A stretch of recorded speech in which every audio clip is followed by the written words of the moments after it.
오늘 말씀의 제목은 성령 침례 받읍시다 라고 하는 제목으로 여러분과 나누기를 원합니다. 오늘 본문 말씀은 제가 이렇게 묵상하다가 크게 두 가지 이렇게 질문을 던져주고 있다라고 하는 생각을 해보게 됩니다. 하나는요, 예수의 이름으로 침례를 받았는데도 성령을 받지 않을 수 있는가? 라고 하는 그런 질문이에요. 그리고 두 번째로는 왜 굳이 베드로와 요한이 이렇게 사마리아 성에 내려가서서야 그들이 성령을 받게 되었을까라고 하는 질문이에요. 이 질문을 우리가 화두로 두고 오늘 말씀을 들어가 보면 좋겠습니다. 우리 사도행전 1장 8절에서 예수님께서 승천하시기 전에 제자들에게 하신 말씀이 있어요. 너희에게 성령이 임하시면 너희가 권능을 받고 예루살렘과 온 유대와 사마리아와 땅끝까지 이르러 내 증인이 되리라, 이렇게 말씀을 하셨어요. 계속 확장되고 있는 거잖아요. 예루살렘, 그리고 온 유대, 그리고 사마리아, 그리고 땅끝까지 이르러 내 증인이 되리라, 이렇게 하셨는데, 오늘 사도행전 8장에서는 예루살렘과 유대 지역 그리고 사마리아까지 말씀이 전파되는 그런 내용이 이렇게 기록하고 있는 것을 볼 수 있어요. 예루살렘의 이 교회에 대박해가 일어납니다. 그래서 뭐냐면 사도들을 제외한 모든 사람들이, 이제 그리스도인들이 전부 흩어지게 되는 사건이 일어나요. 그래서 유대 땅으로 그리고 사마리아로 이렇게 사람들이 다 흩어집니다. 그것이 사도행전 8장 1절에 이렇게 시작하고 있어요. 그래서 사마리아까지 복음이 전파되는데 그 중심 인물이 누구냐면 8장 5절에 보게 되면 빌립이라고 하는 사람이 중심 인물이 되고 있는 것을 볼 수 있어요. 빌립은 예수님의 제자들 중에도 빌립이라고 하는 이름을 가진 제자가 있는데, 오늘 본문에 나와 있는 빌립은 7 집사 중에 한 사람이에요. 예수님의 제자의 빌립이 아니고 7 집사로 불리는 빌립인데, 사도행전 6장 5절에 7 집사의 이름이 나와 있어요. 대부분 헬라파 그리스도인들이에요. 스데반, 빌립, 브로고로, 니가노루, 디몬, 바메나, 니골라, 이렇게 7 집사의 이름이 기록되고 있습니다. 그 중에 한 사람이에요, 이 빌립이. 헬라파 그리스도인은 어떤 사람들을 의미하냐면, 요즘 말로 말하자면 해외에서, 그것도 그리스에서 태어나고 자라나서 유대인이긴 한데 이 그리스 문화에 익숙한 그런 사람으로 보여줘요. 해외 교포로 보시면 된다는 거예요. 근데 그들이 본국에 돌아와서 유대 땅에서 이렇게 살고 있어요. 그리고 개종을 해서 유대교가 아닌 그리스도인이 되었다는 거죠. 그래서 헬라파 그리스도인이다, 우리가 이렇게 말을 할 수 있습니다. 그래서 이들은요, 유대인이긴 하지만 유대교 전통을 거부하는 그런 사람들로 보여줘요. 그래서 오늘 그 7 집사 중에 스데반이 박해를 당해서 죽잖아요. 그리고 나서 이 예루살렘의 박해가 시작돼서 흩어져서 이 지금 빌립은 사마리아 성에 내려가서 복음을 전했다라는 겁니다.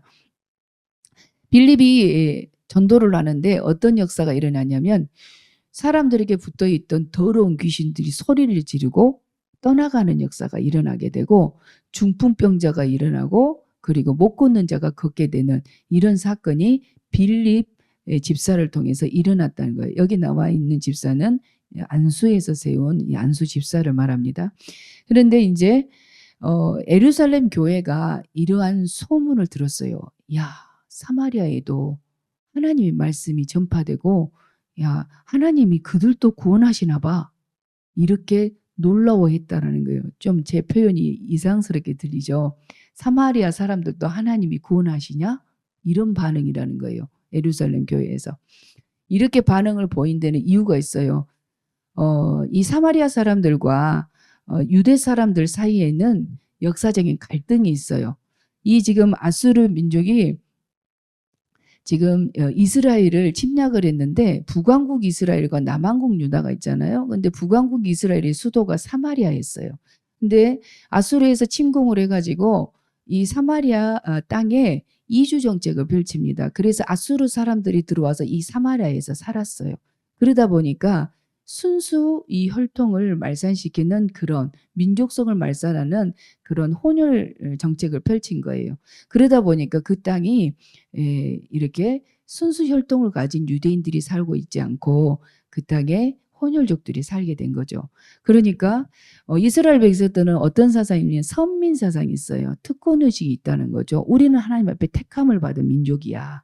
그래서 순수 혈통을 자랑했던 민족인데 이와 같이 혼혈족들이라는 거죠. 그러니까 이방인들을 개와 같이 경멸했던 지금 이스라엘 백성들은 이 사마리아 땅을 어쩌냐면 땅을 자체를 밟지도 않을 정도로 그렇게 경멸했어요. 경멸했다는 겁니다. 그런데 그 땅은 그래서 구원을 받지 못할 땅처럼 여겼다라는 거죠.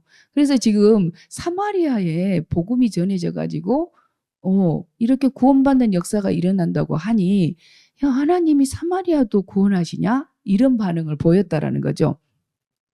자, 그러면 이런 사상이 그들에게만 있느냐? 우리 마태복음 10장 5절 한번 우리 다 같이 한 목소리로 합독해 보면 좋겠습니다. 마태복음 10장 5절입니다.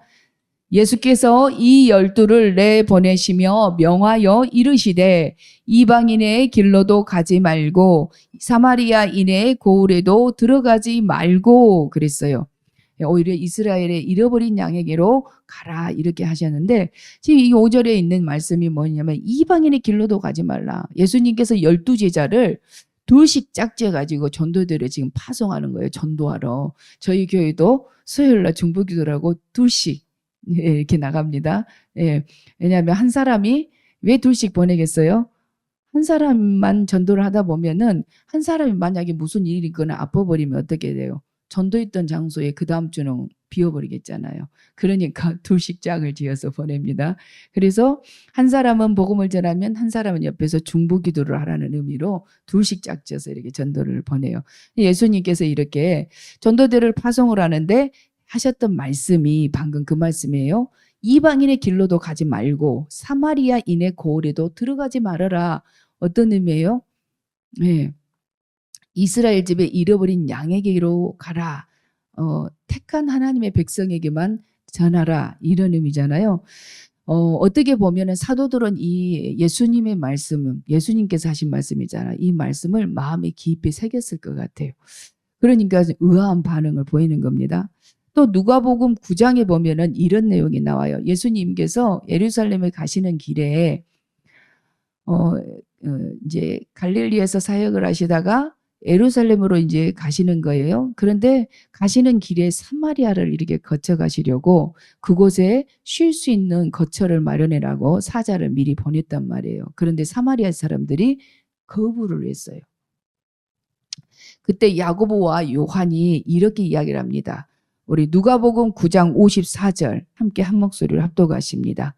제자 야고보와 요한이 이를 보고 이르되 주여 우리가 불을 명하여 하늘로부터 내려 저들을 멸하라 하기를 원하시나이까? 예, 이렇게 말을 했어요. 이 야고보와 요한이 하늘에서 불을 내려갖고 저들 확 멸해버릴까요? 지금 그런 의미예요. 예. 그래서 지금 사마리아를 그와 같이 경멸하는 대상이었다는 것을 잘 알 수가 있겠죠. 그러한 역사적인 갈등이 있었기 때문에 이와 같이 예루살렘 교회에 들려오는 이 사마리아의 땅에 하나님의 말씀이 전파되고 그곳에 구원의 역사가 일어나고 있다는 이 사실은 그들에겐 너무나 의아한 소식이었다는 거예요. 믿지 못할 사실이었다는 거죠. 오늘 본문 말씀 이전에 이 8장에서 정말 흥미진진한 이야기가 나오는데 어떤 말씀이냐면은 이 사마리아 성에는 마술사가 있어요. 근데 시몬이라고 하는 사람이 참 자칭 큰 자다. 자신이 굉장히 위대한 자다라고 하는 스스로 프라이드를 갖는 그런 사람이라는 거예요. 왜냐하면은 많은 사람이 이 마술사 시몬이 행하는 이 마술을 보고 하나님의 위대한 능력이다라고까지 칭송할 정도였다라고 이렇게 말하고 있거든요. 한번 읽어보실까요? 사도행전 8장 9절부터 11절 우리 한번 읽어보면 좋겠습니다. 사도행전 8장 9절부터 11절 합독하십니다. 그 성에 시몬이라 하는 사람이 전부터 있어 마술을 행하여 사마리아 백성을 놀라게 하며 자칭 큰 자라 하니 낮은 사람부터 높은 사람까지 다 따르며 이르되 이 사람은 크다 일컫는 하나님의 능력이라 하더라. 오랫동안 그 마술에 놀랐으므로 그들이 따르더라. 예, 낮은 사람부터 높은 사람까지 지금 마술사 시몬을 따랐다라는 겁니다. 그래서 그가 으쓱대고 다녔다라는 것이죠. 그런데 빌립이 전하는 이 복음을 듣고요, 많은 남녀가 침례를 받고 구원받는 역사를 보면서 마술사 시몬도 역시 빌립에게 복음을 듣고 그가 침례를 받았다라는 거예요. 그러면서 이 빌립이 행하는 표적과 기사가 있잖아요. 그것이 바로 아까 말씀드린 중풍병자가 막 걷게 되고 못 걷는 사람이 고침받는 이런 사건들을 보는 거예요. 그리고 사람들에게 붙어있던 더러운 귀신들이 막 크게 소리를 지르고 떠나가는 역사를 보았다라는 겁니다. 그러니 전심으로 따라다녔다라고 지금 마술사 시몬이 빌립을 전심으로 따라다녔다고 이렇게 기록하고 있는 것을 볼 수 있어요. 자, 이렇게 이런 소식들을 예루살렘 교회에서 듣고 믿어지지 않았어요. 그래서 사도 베드로하고 요한을 사마리아에 파송을 합니다.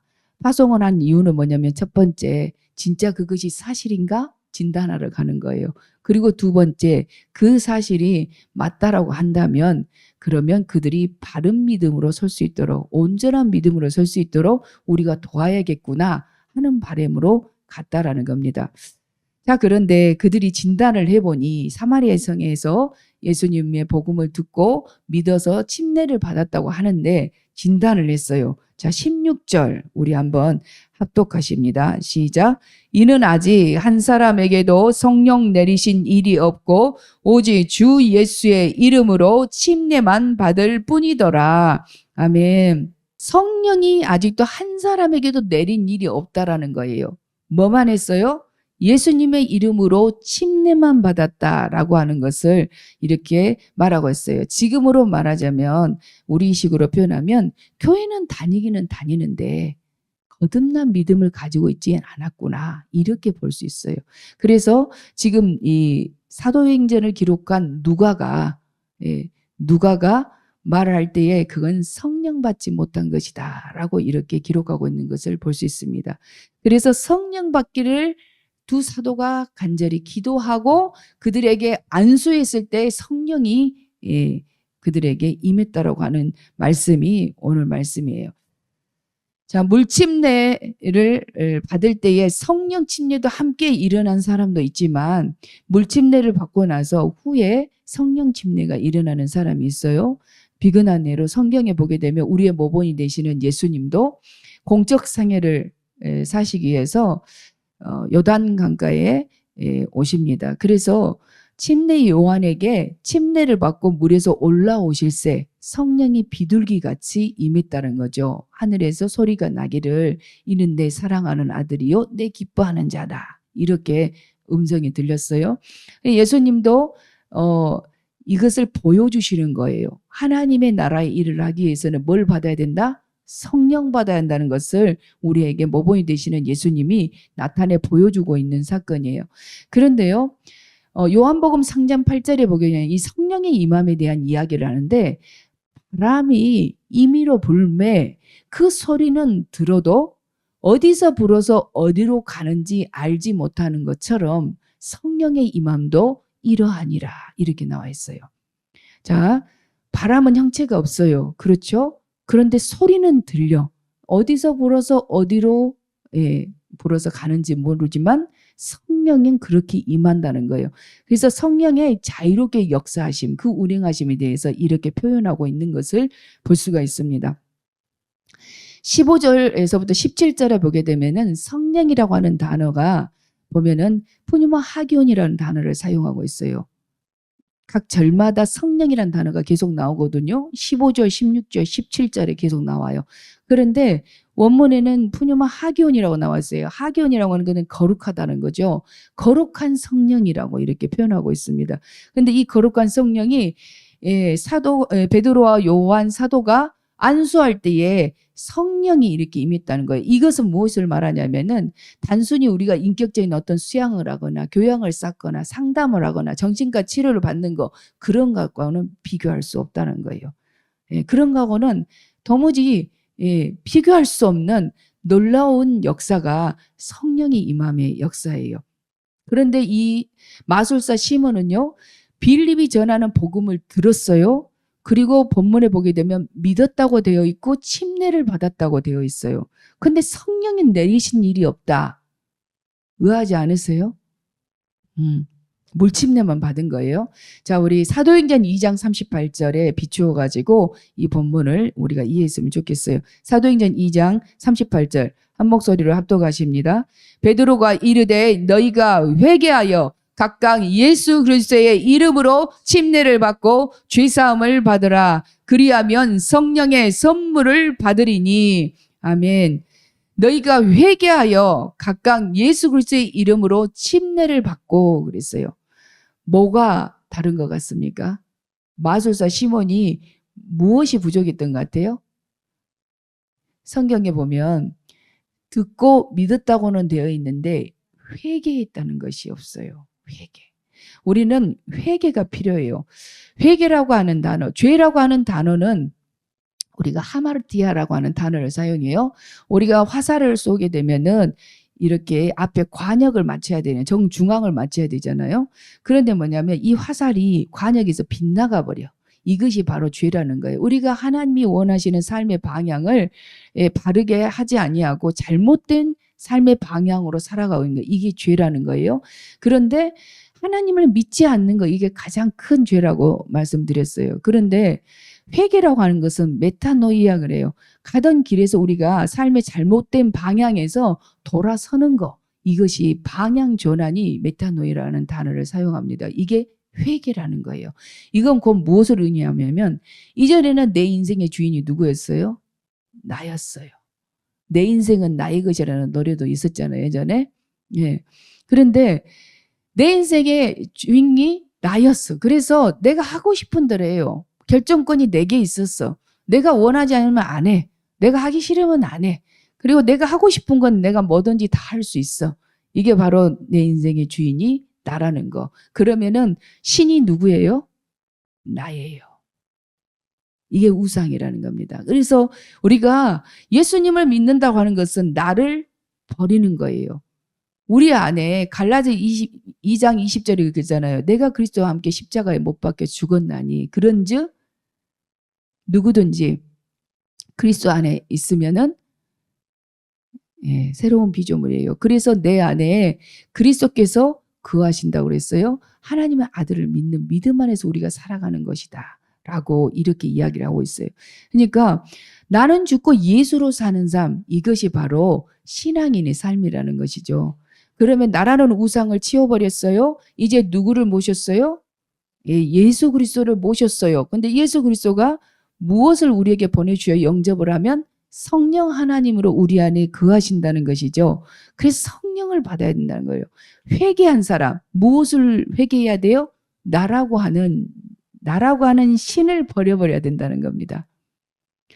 우상이 우리가 이전에 뭐 불교 여러 가지 타 종교들을 신앙을 하다가 또 뭐 조상숭배 뭐 다 하다가 예수님을 받아들여서 왔어요.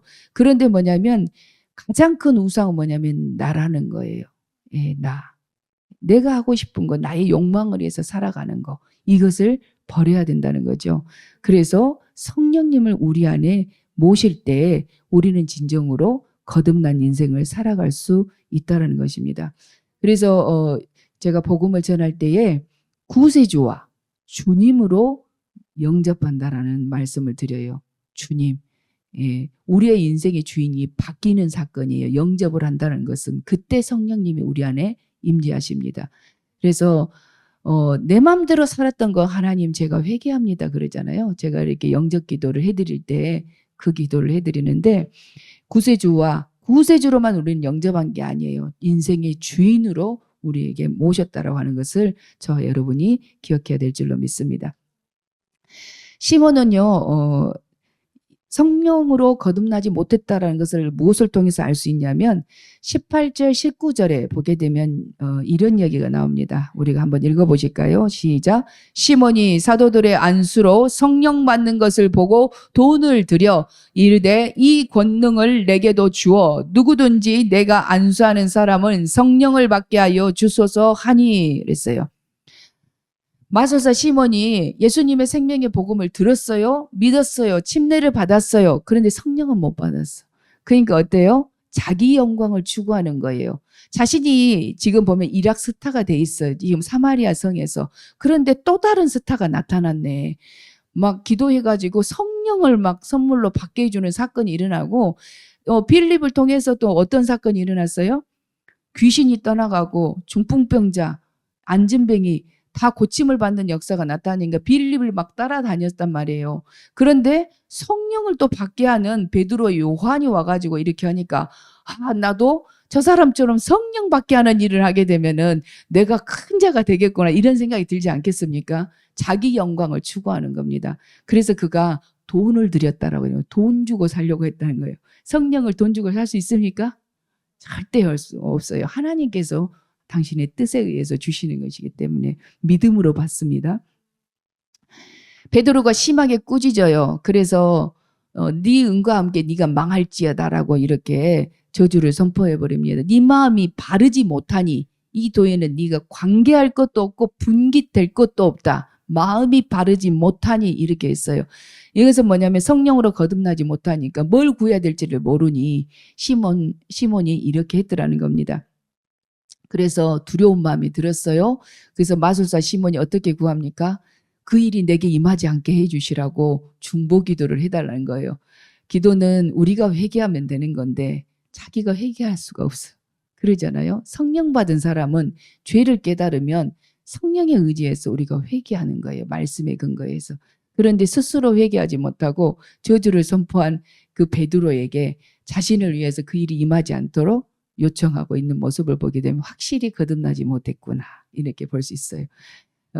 시몬이라고 하는 이 이름에 의해서 파생되어진 영어 단어가 있습니다. 성직매매라고 하는 단어 시몬이. 예, 이 단어가 이래서 나왔어요. 자, 구원은 믿음으로 받습니다. 그런데 그 믿음이 구원받을 만한 믿음이냐 이게 중요하겠죠. 성령으로 우리는 거듭난 믿음이 되어야 될 줄로 믿습니다. 제가 그 믿음이 어떤 믿음인지 한 예를 들어볼게요. 실제 있었던 일인데 1859년에 프랑스에 줄타기 고개사인 찰스 블론드라고 하는 사람이 있었어요. 근데 그 사람이 나이아가라 이 폭포에 이렇게 한 외주를 이렇게 미국에서 캐나다까지 이렇게 연결을 해놓고 외줄타기를 한 거예요. 막대기 하나 들고. 그런데 성공을 이렇게 하고 보니 많은 관광객들이 어떻게 했어요? 막 환호를 지르면서 막 박수를 쳤겠죠. 그랬더니 이 고개사 블론든이 이런 질문을 드려요. 여러분, 제가 이 막대기를 들고 또 다시 미국 쪽으로 갈 수 있다고 믿으십니까? 그래서 캐나다로 갔잖아요. 그러니까 사람들이 예, 믿습니다. 막 이렇게 한 거예요. 그랬더니 이분이 또 이런 질문을 해요. 여러분, 제가 이 소년들 중에 한 소년을 제 등에 업고 제가 이 막대기를 들고 갈 수 있다고 생각하십니까? 그랬어요. 소년을 등에 업고. 그랬더니 사람들이 대답은 하긴 하는데 소리가 작아져요, 이제. 예, 그래서 이제 그때 그래도 믿는다고 하니까 앞에 있는 한 소년을 나오라고 하면서 이 소년에게 자기 등에 업히라고 하는 겁니다. 그러니까 이 소년이 어떻게 해요? 안 하고 슬그머니 뒷걸음질 쳤겠죠. 그런데 가장 작은 꼬마가 제가 등에 업힐게요. 그런 거예요. 그래서 그 꼬마를 등에다 업고 안전벨트로 딱 묶고 그리고 막대기를 들고 외주를 타고 다시 미국으로 돌아왔다라는 거예요. 믿음은 이론이 아니에요. 믿음은 뭐냐면 우리의 전 존재를 이 꼬마처럼 맡기는 것입니다. 이렇게 믿을 때 성령께서 선물로 우리에게 주시는 거예요.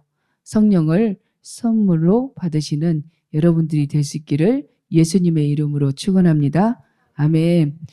공산당원들은요. 이런 각오를 한다고 이전부터 이런 말이 있어요. 얼어 죽을 각오, 굶어 죽을 각오, 맞아 죽을 각오를 각오가 있어야 된다고 해요. 공산당원은.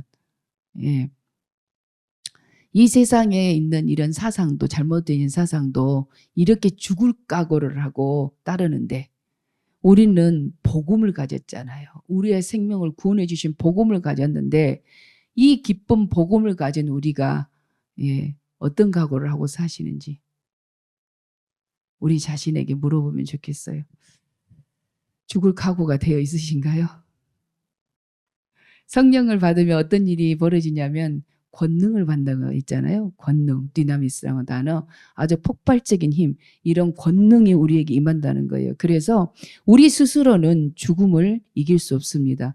그런데 가난해도 비굴하지 않고요. 우리가 망해도 불평하지 않아요. 이게 바로 능력이에요. 예. 권능을 받아요. 그리고 온 유대와 사마리아와 땅끝까지 이르서 증인이 된다고 했는데 이 증인은요. 마르티스라고 하는 단어에 같은 이 어근을 사용하고 있거든요. 뭐냐면 순교자라고 하는 단어예요. 그러니까 증인, 당시에 예수님을 믿는다라고 말하는 거, 증거하는 것 자체가 곧 무엇을 의미하면 순교를 의미했어요. 초대교회 성도들은. 예, 여러분들 복음을 전하면서 죽을 각오로 하십니까? 할렐루야. 그렇게 될 수 있길 예수 이름으로 축원합니다. 예, 우리 자신이 성령 침례를 받은 자인가? 고린도후서에 이런 말씀이 있어요. 너희가 믿음 안에 있는가? 너희 자신을 시험하고 확증해라. 너희 안에 그리스도께서 거하시지 않으면 너희는 버리운 자다. 이 말씀이 있습니다. 여러분들 안에 성령님 정말로 계신가요?